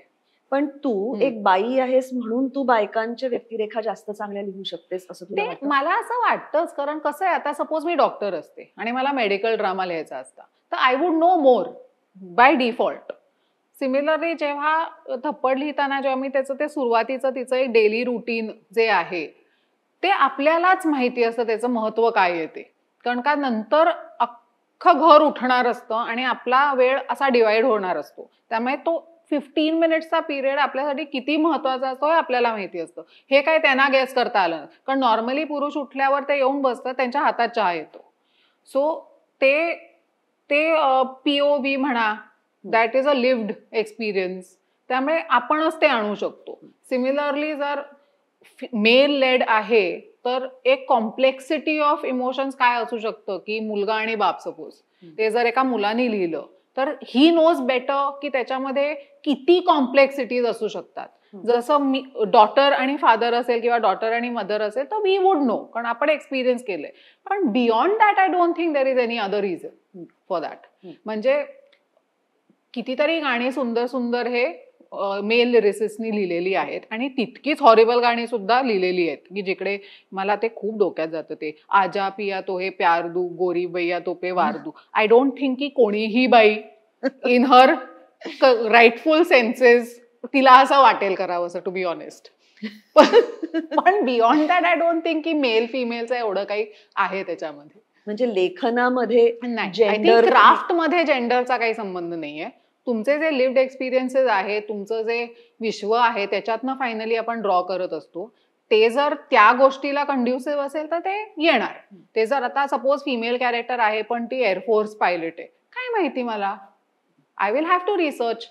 ती बाई म्हणून कशी आहे ते माहिती असेल कदाचित, पण ती एअरफोर्स पायलट बनायला तिला का वाटलं, तिथे गेल्यावर तिने कसं नॅव्हिगेट केलं, I have to find out. I won't know that. पण रिसर्च बद्दल जेव्हा तू बोललीस तेव्हा जिग्ना बोरा जे डे मर्डर केस, म्हणजे ही एक खूप कॉन्ट्रोवर्शियल केस होती. हो, ह्याच्यावरती लिहिलेल्या पुस्तकावर बेस्ड टू स्कूप नावाची एक अतिशय सुंदर वेब सिरीज लिहिलीस, जी क्रिटिक्सना सुद्धा सगळ्यांना खूप आवडली. टीकाकारांनीही त्याचं कौतुक केलं, अशी एक सिरीज तू लिहिलीस. मला असं म्हणायचंय की अशा प्रकारचं काम करताना त्यातला रिस्क फॅक्टर तुला कळत होता का, किंवा तुला अशी भीती नाही का तेव्हा वाटली की आपण अशा एका कामाला हात घालतो आहोत ज्याच्यामध्ये खूप कॉन्ट्रोवर्सी आहे. खरं सांगायचं तर अशा अनेक गोष्टी आहेत त्याच्यातल्या ज्या आपल्याला माहिती नाही आहेत खऱ्या आहेत का खोट्या आहेत. करेक्ट. आपण एक गोष्ट म्हणून फक्त ते लिहितो. करेक्ट. तर तू कसं त्याच्याकडे बघितलंस? एक त्याच्यामध्ये स्वभाव आहे की मला वर्स्ट केस सिनॅरिओ नाही येत कधी लक्षात, कारण life has been pretty good. त्यामुळे मला अरे बापरे हेही होऊ शकतं हे नॉर्मली येत नाही डोक्यात, की हे कशाला होईल, असं कशाला कोण म्हणेल, असंच असतं ते. दुसरं म्हणजे हंसल सरांनी ऑलरेडी स्कॅम केलेलं आणि he had gone through a lot, कारण का त्यांनी ते खरी नावं वगैरे सगळं वापरलेलं. त्यामुळे त्यांना माहिती होतं की काय काय होऊ शकतं. So I had a good guidance. मी त्यांना नेहमी विचारते की बाबा ह्या पोलिसाचं खरं कॅरेक्टर आहे, आपण नाव बदलून करतोय, पण there is enough for people to understand की ह्याच्यावरनं घेतलेलं आहे, तर आपण म्हणजे पडू शकतो इन ट्रबल. ते म्हणाले की हे बघ, आपण एकतर जे पब्लिक डोमेन मध्ये अवेलेबल आहे तेच वापरतोय, आपण ज्या लिबर्टीज घेतो आहोत त्याच्यामध्ये आपण कोणाचंही कॅरेक्टर आणखीन खराब नाही करत होतो. इनफॅक्ट दोज क्रिएटिव्ह लिबर्टीज नी ते बरंच होतंय आणखीन. आणि आपल्याला ऍज मेकर्स आपली कुठलीही गेज सेन्सेशनल करण्याची नाहीये. सो आपण आपल्या गेजला we should have faith. Legal जे मॅटर्स आहेत ते प्रोडक्शन, नेटफ्लिक्स, त्यांनी ते सगळं वाचलं ऑब्व्हियसली, काही गोष्टी फ्लॅग केल्या की this can become an issue, that can become an issue. पण आम्ही एक निर्णय घेतलेला की we are changing names based on loosely based on वगैरे करणार आहोत. ऑथर आपल्या बाजूने आहे, she is okay with what we have done. त्यामुळे तसं थोडीशी मला भीती कसली असते माहितीये, की आम्ही न्यूज रूम दाखवतोय. मी हे सगळं लॉकडाऊन मध्ये लिहिलंय. मी कुठल्याही न्यूज रूम मध्ये कधीही गेलेले नाहीये. मला ती खूप भीती होती की हे लोक बघतील, जर्नलिस्ट बघतील, ते म्हणतील की काही म्हणजे असं होतं का, ह्याची मला खूप भीती असते.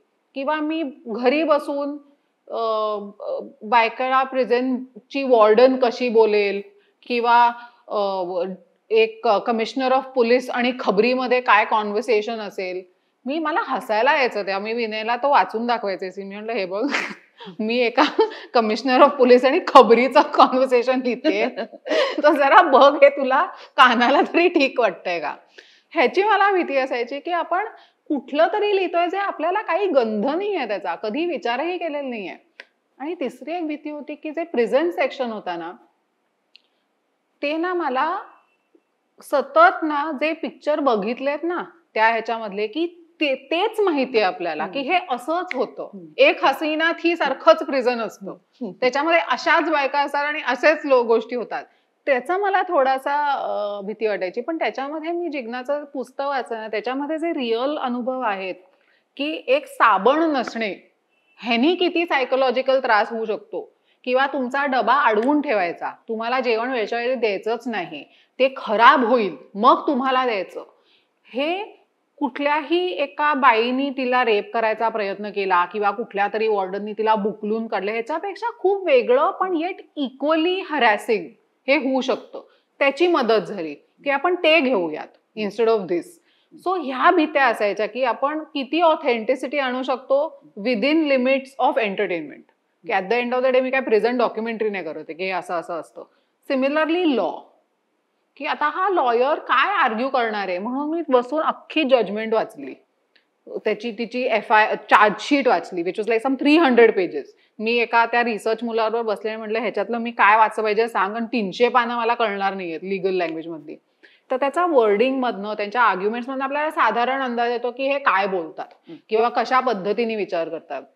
लॉयर्सशी कॉल करून बोलले, सगळं फोनवर चाललेलं, कुडंट गो एनिवेअर. नंतर बऱ्याच जर्नलिस्टशी बोलले, म्हणजे फ्रॉम एडिटर टू अगदी न्यू, की तुम्हाला एखादी मर्डर केस सापडते तेव्हा तुम्ही काय करता. तर ते म्हणाले आमचा सगळा वेळ पोलीस स्टेशनच्या बाहेर थांबण्यात जातो की हे कधीतरी येऊन आम्हाला काहीतरी सांगतील. आणि ते म्हणाले नेहमी हवालदार वगैरे हे लोकांना बोलायचं असतं, so we always go for that. पण हे असं माहिती करून करून म्हणजे बरेच आर्टिकल्स वाचून, म्हणजे मला वाटतं 3 महिने तर मी अशी कम्प्लिटली रॅबिट होल मध्ये होते.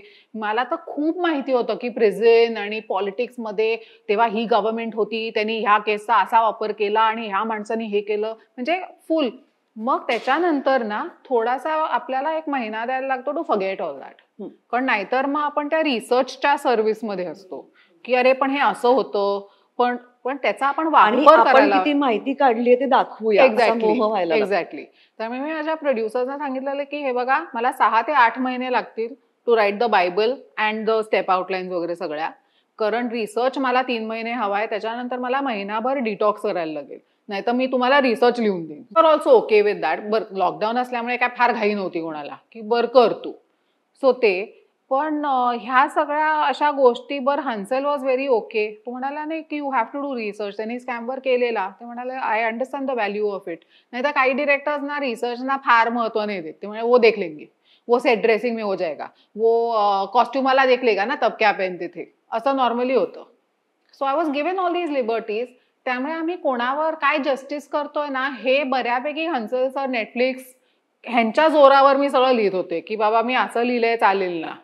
पण the rest of it was more important की न्यूज रूम ऑथेंटिकली जर्नलिस्टना असं नाही वाटलं पाहिजे की आपलं आपलं काहीतरी लिहिलंय यु नो. आणि त्याच्यानंतर आय वॉज व्हेरी हॅपी. आमचा एक स्कूपचा 2 एपिसोड जर्नलिस्ट क्राईम रिपोर्टरसाठी स्क्रीन केलेला आणि दे वॉज सो हॅपी. ते म्हणाले की हे बघा होतं त्यापेक्षा तुम्ही जास्त मसालेदार केलंय, पण आमची भाषा, आमचे स्ट्रगल्स हे तुम्ही करेक्ट दाखवलेत. So I was very happy की बाबा ज्याची भीती होती ते व्यवस्थित पार पडलं. तू जे सगळं बोलतेस त्याच्यावरनं माझ्या असं लक्षात येतंय की काय होतं की खूप नवीन मुलींना ऍक्ट्रेस व्हायचं असतं, त्यातलं ग्लॅमर हवं असतं किंवा त्याच्यातून आपल्याला खूप पैसा मिळणार आहे असं वाटत असतं. पण असे अनेक जण असतात ज्यांना प्रत्यक्ष कॅमेरा समोर नसतं काम करायचं किंवा मिळत नसतं. अशांना कॅमेराच्या मागे करण्यासारखं सुद्धा खूप आहे, भरपूर आहे. म्हणजे ईच फील्ड कॅमेराच्या मागचं, मग ते लाईट्स असू दे, साऊंड असू दे, कॅमेरा असू दे, रायटिंग असू दे, डिरेक्शन असू दे, पोस्ट प्रोडक्शन हा एक अखंड बीस्ट आहे ज्याच्यामध्ये प्रचंड जॉब्स आहेत, व्हरायटी ऑफ जॉब्स. तर म्हणजे मला पण असे बरेच मुलं मुली भेटतात की ज्यांना रायटिंगमध्ये इंटरेस्ट आहे, पण बरेचसे असे भेटतात की ज्यांना ऍक्च्युली गोल पोस्ट ऍक्टिंग आहे, पण ते काहीतरी होईपर्यंत they want to get into this. तर माझा ऍक्च्युली आउटलुक असा असतो की ठीक आहे तुला तोपर्यंत रायटिंग करायचंय ना, कारण मला जसा ऍक्टिंगचा रायटिंगमध्ये खूप उपयोग झाला तसाच ह्यांना सुद्धा त्या ह्याच्यामध्ये होणार आहे. सगळं कॉम्प्लिमेंटरी आहे, कुठलंच काहीही वेस्ट होत नाही. बरोबर. मी जेव्हा ऍक्टिंग करायचे तेव्हा माझे जे एक्सपिरियन्सेस आहेत, ऑब्झर्वेशन्स आहेत, लर्निंग्स आहेत, त्या सगळ्याचा मला रायटिंगमध्ये सरप्राइझिंग वेनी मदत होत असते. म्हणजे मला कळतही नाही की मला हे तिथनं मिळालंय किंवा इथनं. So nothing goes waste. पण बिहाइंड द कॅमेरा हे खूप मोठं जग आहे आणि इन माय एक्सपिरियन्स हे जास्त सिक्युअर जग आहे ऍक्टिंगपेक्षा. ऍक्टिंगमध्ये तुम्ही लाईमलाईटमध्ये असता, येस तुम्हाला जग ओळखतं, त्याच्यामुळे तुम्हाला खूप बेनिफिट्स मिळतात, त्याच्यामध्ये तुम्हाला एक सॅटिस्फॅक्शन मिळतं. पण मुळात तुम्हाला ऍक्टिंगच एन्जॉय जर होत नसेल, परफॉर्मिंग ही तुमची मेन किक नसेल, तर हे बाकी सगळं निघून जातो ऍट सम पॉइंट. नाही, आणि किक ही वेगळी गोष्ट झाली, मृण्मयी मिळायला पण पाहिजे ना. एक्झॅक्टली. पण ह्याच्यामध्ये ना मी एक, मला आता आठवत नाही कोण नट होता, ब्रेकिंग बॅड मधला होता आय थिंक, ब्रायन क्रॅन्स्टन होता, त्याचा मी एक इंटरव्ह्यू वाचलेला आणि तो म्हणालेला की जर तुम्हाला परफॉर्मर व्हायचं असेल, त्यांनी ऍक्टर पण नाही शब्द वापरलेला, स्टार तर दूर की बात, म्हणाला तर मग तुम्ही डेडलाईन्स नाही देऊ शकत स्वतःला. हो. तुम्हाला जर परफॉर्मर व्हायचं असेल तर तुम्हाला तेवढा वेळ द्यायला लागतो की ते जेव्हा येईल समोरनं तुमच्याकडे तेव्हा you have to be completely ready to own it. त्या प्रोसेसमध्ये तुम्ही काय करणार तोपर्यंत? तर तुम्ही अलाइड गोष्टी करू शकता, अलाइड गोष्टी शिकवू शकता, कारण का तुम्हाला ब्रेड अँड बटर पण हवंय. पण तुमचं जे क्राफ्ट आहे ते करत राहण्यासाठी तुम्हाला ऑपॉर्च्युनिटीज क्रिएट करायला लागतात. सो तुम्ही असिस्टंट जर व्हाल, you do your assistant job, पण समोर ऍक्टिंगच होते ना तुमच्या, त्यामुळे तिथनं घेण्यासारखंच आहेत गोष्टी. पण असं नाही की मैं 2 साल देखता हूँ, कुछ नहीं हुआ तो मैं फिर पापा के दुकान में बैठूंगा. असं असेल तर मग नाही होणार आहे. मग अगदी तुम्ही ब्लेसेड एका ताऱ्याखाली उभे असाल तर ते होईल, पण तुम्ही डेडलाईन्स घेऊन नाही जगू शकत. सेकंडली ह्याच्या एक्झॅक्टली कॉन्ट्रडिक्टरी मला सांगावं असं वाटतं की आपण ना प्लॅन ए प्लॅन बी ला ना जरासं कॉम्प्रोमाइजिंग दृष्टीने बघतो. I don't think it's that. Plan B असणं हे स्मार्ट असण्याचं एक साईन आहे. प्लॅन बी लागतो आयुष्यात. तुमचा प्रयत्न असला पाहिजे की you don't need to go on to the plan B, पण not having a plan B कारण मी झोकून दिलंय ह्याला, this is not a sign of wisdom. हे फुल हार्डी बिहेवियर आहे की जे कधीतरी तुम्हाला तोंडघाशी पाडणार आहे. तुम्हाला त्या अनुषंगाने काही पावलं उचलायला लागतात, कारण का द रियालिटी इज की 100 लोकांना काम करायचंय आणि 1-1.5 माणसासाठी काम येते. So that is the reality. Even writing मध्ये खूप ॲस्पायरिंग मुलं येतात जे कॉलेजेस युनिव्हर्सिटीज बाहेरगावून शिकून वगैरे आलेले असतात. आता प्रत्येकाच्या पदरी एक हिट सिरियल किंवा हिट पिक्चर नाही येणार आहे. मी सुद्धा आता 2018 पासून आता 2024 माझ्या 2च गोष्टी बाहेर आल्यात, एक थप्पड एक स्कूप. बनायलाच वेळ लागतो. मी स्कूप नंतर 3 वेब सिरीज लिहिल्या आहेत, कुठल्याही झालेल्या नाही आहेत, सगळ्या अडकलेल्या आहेत कुठे कुठे, काही कॅन्सल झालेल्या आहेत. त्यामुळे तुमचं काहीतरी हिट झाल्यानंतरही ती प्रोसेस खूप ग्रुएलिंग आणि टॅक्सिंग आहे. त्याच्यामध्ये तुम्ही तुमची विल पॉवर, पॉझिटिव्हिटी, एक आयुष्य असायला लागतं अपार्ट फ्रॉम धिस. हे तुमचं मेन फोकस आहे. आता जेव्हा मला रायटिंग असतं तेव्हा मला आणखीन काही सुचत नाही, पण जेव्हा नसतं तेव्हा माझे इतर गोष्टी कमिटमेंट्स आहेत आयुष्यात जे मला खूप आवडतात करायला. नाहीतर ते खूप कठीण होतं. मग तुम्ही खूप आयसोलेट होता की आता मला माझा जॉबच मिळत नाहीये तर बाकी सगळंच अनइंटरेस्टिंग आहे. मग तुमची नेगेटिव्ह स्पायरलिंग आउट, मग उगाच तुम्ही त्या गोतावळ्यात राहण्याचा प्रयत्न करता. मग चल शूटिंग नाही तर पार्टीला तरी जाऊ, त्यांच्या बरोबर तरी राहू, आणि that is a very bad trajectory eventually. कारण तुम्ही तुम्हाला हवं ते करत नसता, तुम्ही रेलेव्हेंट राहण्याचा फक्त प्रयत्न करत असता, आणि that is just going to make you frustrated. पण या क्षेत्रात पर्टिक्युलरली कॅमेराच्या मागे असणाऱ्या मुला मुलींमध्ये व्यसनं आणि ह्या सगळ्या गोष्टी खूप आहेत असं आम्ही ऐकतो. ही गोष्ट खरी आहे का? त्याचं आता मुलींना पर्टिक्युलरली व्यसनं आहेत. आता ती खूप आहेत कम्पॅरेटिव्हली वगैरे वगैरे. I may not be able to say, कारण का मला असं काही त्याचं I can't compare it against anything, पण आहेत, भरपूर आहेत. त्याचा मूळ भाग आहे ना हा फिटिंग इन मधनं येतो. एखादी मुलगी असिस्टंट व्हायला येते तेव्हा अजून सुद्धा number of main is more, आणि मी कसं आईस ब्रेक करू, तर चल I will have a smoke with them, किंवा शूट नंतर त्यांच्याबरोबर मी एक बिअर प्यायला जाते. बऱ्याचदा ते फिटिंग इनच्या ह्याच्यातनं सुरू होतं. मग ती मुलगी असू दे किंवा नवीन मुलगा असू दे, I will not say male female here, पण तिथनं किंवा डिरेक्टर सगळ्यांना घेऊन जाते तर मी पण जाणार. मग डिरेक्टर अरे तू कुछ नाही लेता, ट्राय कर. तर हे सगळं जरा होतं, ह्याच्यामुळे ते एक सुरू होतं. म्हणजे मी जेव्हा पृथ्वी थिएटर वगैरे हे सगळं करत होते माझ्यामध्ये पण ते व्हायला लागलेलं, कारण का as I have already sed की ऍक्टिंग वॉज व्हेरी डिफिकल्ट, म्हणजे ते मला नॅचरल नव्हतं कधी. त्यामुळे फिटिंग इन साठी आपण काहीतरी एक्स्ट्रा करतो, किंवा चल व्यसन नाही तर एक वेगळ्या पद्धतीने की माझं घर रिकाम आहे माझ्या घरी जाऊयात, काहीतरी वेगळं ऑफर करतो, सो आपण त्या ग्रुपचा भाग राहू शकतो. ह्याच्यामुळे त्या गोष्टी जास्त होतात. दुसरी गोष्ट म्हणजे एडीचं आयुष्य has no routine. Actor suppose 8 वाजता येऊन 9 वाजता जातो, तर AD is there from 5 o'clock till 11 o'clock. त्यामुळे बॉडी क्लॉक, रुटीन, लिटरली मी जेटलॅग झाल्यावर की घरी पोचायचे. आता घरी माझं घरासारखं वातावरण होतं म्हणून आय वॉज सेव्ड, की घरी आजी आहे, आई आहे, बाबा आहे, एक रुटीन आहे. बरीचशी मुलं जी एकत्र राहतात फ्लॅट्समध्ये, तेही काही डिसिप्लिन नसतो, तेही एक फ्रीडम असतं, पण त्याच्यामुळे खूप डिसओरिएंटेशन येतं. त्यामुळे एक प्रोजेक्ट संपल्यावर असा खड्डा पडतो, लाईक अ ॲबिस, आणि मग दुसरं मिळेपर्यंत रेस्टलेसनेस. मग तो रेस्टलेसनेस भरून काढायला, चल आज रात्री इथे जाऊयात, उद्या तिथे जाऊयात, ह्याचा बर्थडे, अलिबागला विकेंडला जाऊयात, हे ह्या सगळ्यांनी वाढतंय फॉर शुअर. पण बायकांना हे आयुष्य, पर्टिक्युलरली जर लग्न झालेल्या बायका असतील तर त्यांना हे कठीण नाही का, की असं सकाळी ते मध्यरात्र घराबाहेर राहून आहे, खूप असिस्टंट कठीण आहे, म्हणून काम करणं? खूप कठीण आहे. म्हणजे माझा नवरा या क्षेत्राचा असल्यामुळे, आणि दुसरी गोष्ट त्याची आई प्रचंड लिबरल असल्यामुळे मला हे कधी फेस नाही करायला लागलं. पण हे एक्सप्लेनच करायला, की बाबा तू काय करतेस, एवढ्या लवकर जातेस, एवढ्या रात्री येतेस, म्हणजे घरी आता उद्या पूजा आहे किंवा गणपती आहे किंवा दिवाळी आहे, हे काहीही आपण, आणि आपल्या इंडस्ट्रीमध्ये इट्स अनहेल्दी, ह्याच्यावर ना आपण टीका करतो की तुझं लग्न आहे का तर जा. पण ह्या गोष्टी इम्पॉर्टंट असतात, आणि आता ना ते थोडंसं चेंज होत आहे कल्चर. म्हणजे बरेचसे मला बॉसेस माहिती आहेत जे आजीचा वाढदिवस आहे, चल उशिरा ये, असं नाही म्हणत की नाही नाही कोई पर्सनल लाईफ नाही होगा, यही करना है. हे पूर्वी खूप असायचं, हे खूप ग्लोरिफाय केलं असायचं की मेरा कुछ पर्सनल लाईफ ही नाही है, मैं तो यहीं पे जीता हूँ. मग ह्या लोकांचं खूप हे होतं पुढे.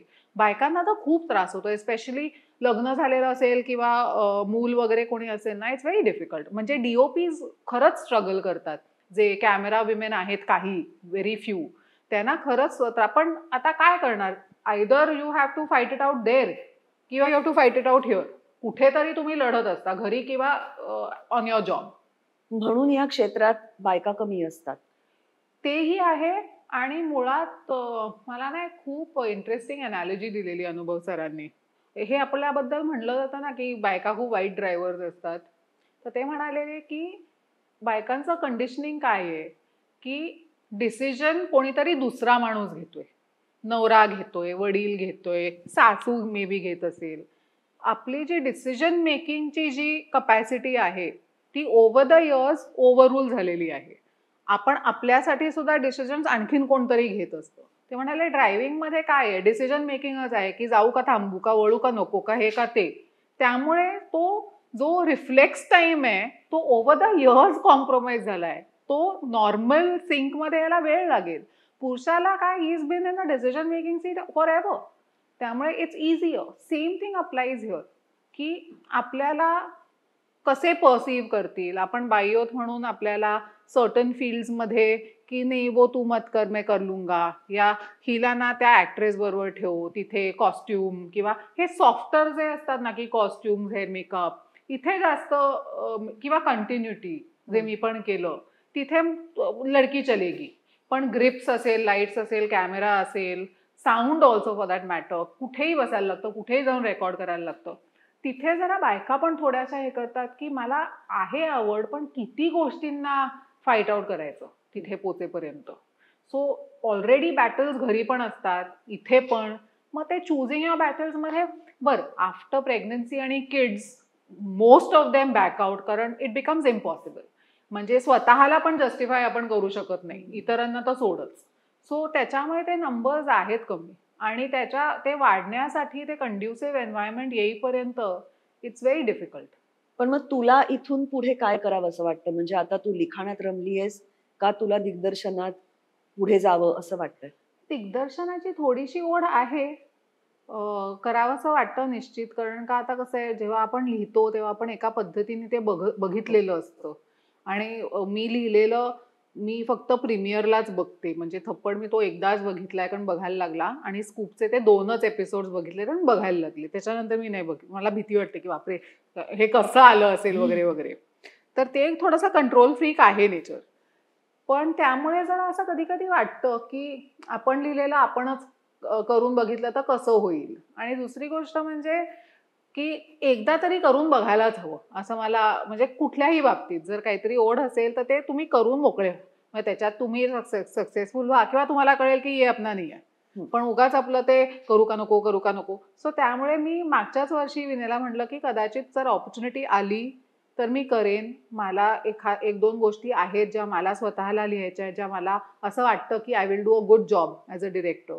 तर ते मी सांगायला सुरुवात केलेली आहे की I am looking for something like that. त्यामुळे कीप मी इन माइंड वगैरे. सो ती आहे, थोडी इच्छा आहे मनात नक्कीच. मला एकच आता प्रश्न आहे मृण्मयी, की तुझा नवरा इतका तुला सपोर्ट करतो, हो. समजा अजिबात या क्षेत्रात नसलेल्या आणि अत्यंत काय म्हणूया आपण टिपिकल कॉन्झर्वेटिव्ह घरात लग्न करून तू गेली असतीस, तर आज जी मृण्मयी लागू आम्हाला दिसते ती दिसली असती? मला असं वाटतं की तेच झालं नसतं पहिली गोष्ट. कारण आमचं लव्ह मॅरेजच झालं आणि मला असं वाटतं मी लव्ह मॅरेजच केलं असतं. आणि तेव्हा तो कसा आहे, तो कुठून येतो, हा मोठा भाग असतो ना कोणाच्याही पर्सनॅलिटीचा. त्यामुळे मी नॉर्मलीच त्या पर्सनॅलिटीला ग्रॅव्हिटेट झाले असते. सो मी जर खूप कॉन्झर्वेटिव्ह ह्याच्यात गेले असते तर त्यांना खूप भारी पडलं असतं, टू बी व्हेरी ऑनेस्ट. नाही नाही, आणि असं तुला कधीच मनाविरुद्ध काही यापुढेही करायला लागू नये आय होप सो. अशीच माझी मनापासून इच्छा आहे. आणि थँक्यू व्हेरी मच मोस्ट तू आलीस. वेलकम. खूप मजा आली खरोखर.